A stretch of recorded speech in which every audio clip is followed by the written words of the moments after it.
Vermont. Close your eyes and say it. Vermont. What do you see? Visions of lush rolling green meadows surrounding a quintessential farmhouse, complete with cows and sheep. Mountains bursting with the fiery colors of autumn, punctuated by white steepled churches. Or do you see evergreens, laden with snow, rime-crested mountains shimmering in the morning sun, and skiers and snowboarders gliding effortlessly from the summit of one of the stunning green mountains? The landscapes of Vermont have inspired and influenced artists, writers, athletes, and entrepreneurs for generations. The history of skiing in the United States is dominated by these spirited individuals, and no place is this more evident than right here in Stowe.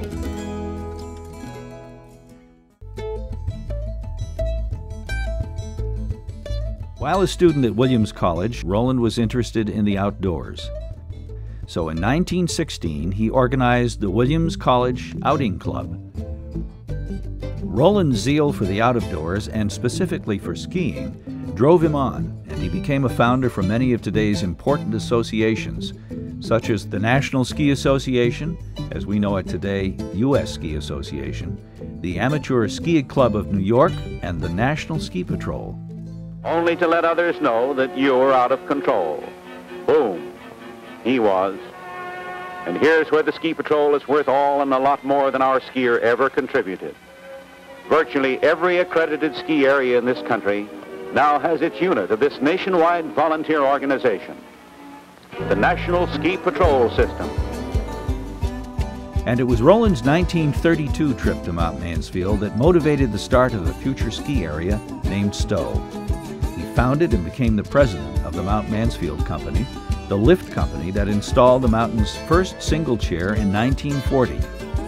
Later, in 1949, Palmedo, who was disenchanted with the growing commercialization at Mount Mansfield, took the ASCNY several miles south and built from scratch a new ski area, Mad River Glen.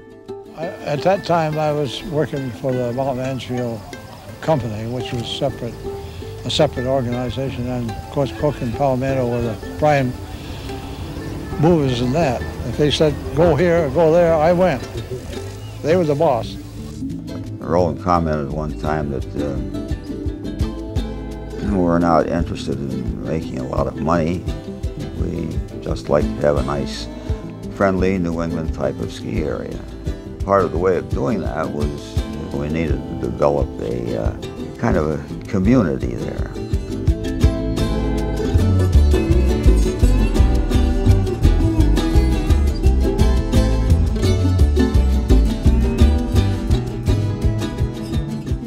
But Roland could not have managed to cut the first trails on Mount Mansfield without the support and aid of Perry Merrill.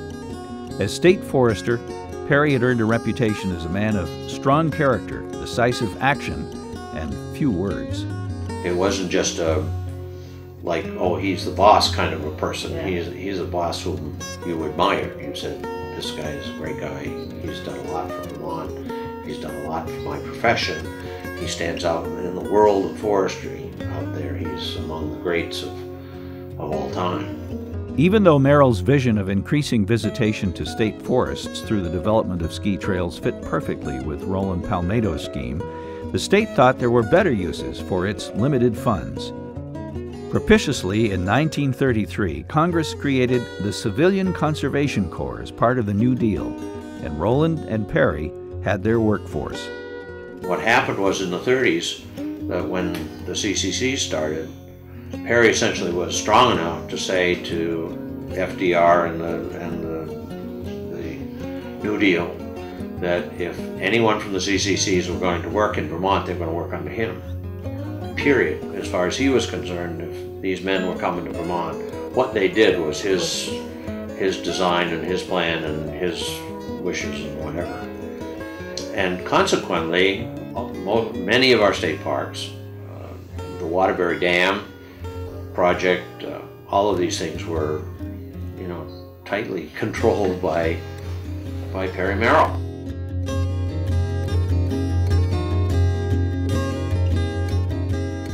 The nascent alpine industry continued to be impacted by other Vermonters who were also considered pioneers in their own right.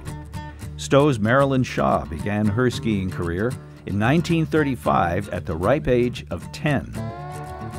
3 years later, when Stowe hosted the national championships in 1938, Marilyn finished 7th and was invited to train with the national team the following year. At the age of 14, Marilyn was the youngest woman to ever make the U.S. women's ski team. My sister, Marilyn, at the age of 13, my parents took her down to Waterbury, put her on a train to Sun Valley to train for the winter, all by herself. She used to play poker with the men on the train, she said. She did this for 2 or 3 years in a row, and she did very well. She won the national championships. She didn't go to the Olympics because of the war, but she was just a go-getter.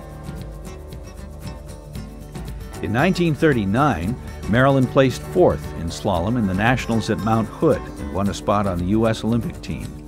Unfortunately, the Olympics were canceled that year due to World War II, but Marilyn, who was eager to succeed, continued to train without a coach. She'd go up to the hill, Marshall's Hill, by herself and train herself. She was such a dedicated person. Skiing against the best of the American women at the 1941 National Championships, Marilyn, who was then just 16 years old, became the national women's slalom champion. Marilyn Shaw McMahon is not the only Vermont woman to have had such a memorable career in skiing. A native of Norwich, Vermont, Betsy Snite Riley had her first alpine adventure at the age of 2, when her father began teaching her in their own backyard. By the age of 6, Betsy started racing and continued winning awards and accolades for years to follow. I said, how come? You must have been strung out with things to do in skiing, and traveling in those days was hard, and the equipment. And she said, well, when I started to beat the Dartmouth ski team guys, she said, that did it. She said, I had to keep on beating them, so she did. Betsy went to Europe for her first international race when she was just 16 years old, and soon after she went on to compete in the 1956 Olympics in Italy. In 1958, Betsy, with her friend and competitor Penny Patou, returned to Europe for the World Cup and then decided to stay on in Europe, dominating the racing circuit there for another year and a half. 3 out of the 4 winters that I competed on the international race circuit, Betsy and I were roomies. She was an unbelievably talented athlete, much more talented than I. But we had a deal, Betsy and I. I was to win the downhills and she was to win the slaloms. And then one time she beat me. And she said, oh, Penny, I think I beat you today. I almost fell and I beat you. Well, isn't that interesting? I wanted to wring her neck. We knew that winning was a big deal over there, and yeah, we knew we were beating the best in the world, and we were the best in the world. And then they made us come home. I don't think Betsy and I would have come home until the Olympics, ever. Betsy returned to the U.S. and in 1959 was named Sportsman of the Year after winning the North American Women's Slalom Championship, qualifying her for the 1960 Olympics. Shortly after winning the silver in Squaw, Betsy retired from amateur racing but stayed in the ski industry, eventually relocating to Stowe and opening Betsy Snite Sports. Marilyn Shaw McMahon and Betsy Snite Riley were at the forefront of the ski industry, paving the way for female athletes who would follow. Although both had memorable and significant careers, perhaps no other Vermonter, and certainly no other Stowe denizen, has made as big an impact as Billy Kidd. When I started, I didn't think about being a racer. I just loved sliding down the hill. But I absolutely got hooked. My dad brought me up here to Stowe, and my dad was really a good skier. And he could ski with his feet together. And actually, he could even ride the T-bar with his feet together. That was really, really good. But for me, I just like to go fast. After moving to Stowe, Billy's skiing was heavily influenced by skiing greats Sepp Bruch and C.V. Starr. I was lucky to grow up here in Stowe because Sepp Bruch and C.V. Starr brought the best skiers in the world here for the international ski races. So I got a chance to watch Andrea Meade-Lawrence and Tony Seiler and Andrew Moulter and all the best skiers in the world. And because my friend was Peter Rush, we were the same age, and Sepp was running things, I got a chance to ski down the nosedive when it was closed to the public, following these Olympic skiers down. It was just the best situation for a kid that dreamt about going to the Olympics. By 1961, Billy's senior year of high school, he made the U.S. ski team, and by 1963, Billy's dream of making the Olympic team came true. Well, 64 was a pretty good year for me. It was just an ideal situation to go to Europe for the Olympics from Stowe, Vermont. Having trained with Marvin Moriarty and Buddy Warner, getting to Europe and finding no snow for the Olympics. So they brought out the Austrian army and they took trucks into the valleys all around Innsbruck and shoveled snow out of the trees into the trucks and brought the snow to the Olympics and mixed it with water and then packed it down on the ski runs. And so, needless to say, it was pretty icy. And it was pretty ideal that I grew up in Vermont on that ice. Yeah, it was great training. In 1970, he became the first American male to win both the amateur and pro world championships in the same year. Today, Kidd, in his signature Stetson hat, serves as director of skiing at Steamboat Ski Area and coaches Special Olympics. While Stowe has been home to many influential alpinists, it was one man's ability to harness the dreams of others and turn them into reality that put a small unknown mountain in the Northeast Kingdom on the map and changed forever the way students would train to become ski racers. Warren Witherell made his first fortuitous connection when he met Martha Coughlin. I wrote down on a piece of paper, Burke Mountain Academy for dedicated ski racers and students, and I put it up on the window of the training center. And I said, Warren, I think this is a perfect situation. I mean, I'm doing better in school, I'm skiing more, I think everyone needs this opportunity. So you take this and go get the funding. I will put you on the map with skiing. That was the real founding of Burke Mountain Academy.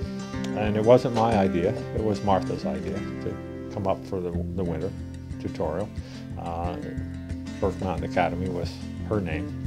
And kids were up there all the time from Dartmouth and Middlebury and coming from other places. And Martha was always there. And they started saying, Martha, do you go to school? What do you do? You know, she said, I go to Burke Mountain Academy. While Warren was the headmaster and janitor at Burke Mountain Academy, he was again moved to action by the thoughts and deeds of his students when he wrote his breakthrough book, How the Racers Ski. We had a shoebox with a slot in the top and a pile of 3x5 cards by it. And every day that winter, at the end of training, we would meet in the training center and say, what did we talk about today? The kids knew every day that they were writing a book.